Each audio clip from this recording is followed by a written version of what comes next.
dan juga ada soal peretasan.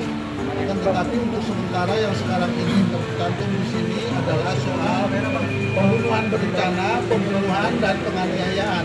Kuasa hukum ungkap bukti baru, Brigadir J diduga dijerat lehernya sebelum tewas ditembak. Tim kuasa hukum Brigadir Yosua Huta Barat alias Brigadir J mengungkapkan bukti-bukti kliennya diduga dijerat lehernya sebelum tewas ditembak di rumah dinas Kadipropam Polri Irjen Verdi Sambo.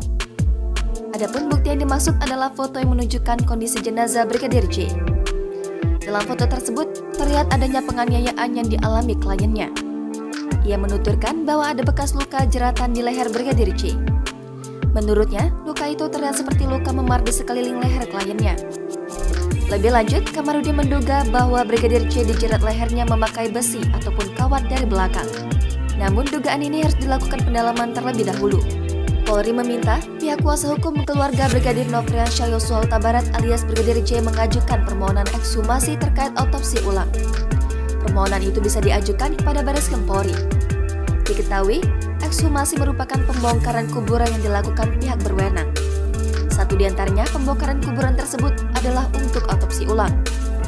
Kepala Divisi Humas Polri, Irjen Pol Didi Prasetyo menyampaikan bahwa permohonan ekshumasi bisa diajukan kepada penyidik Direktorat Tindak Pidana Umum Bareskrim Polri.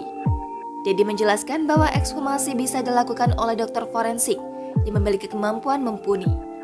Nantinya, proses ekshumasi dilakukan untuk memperkuat pembuktian secara ilmiah.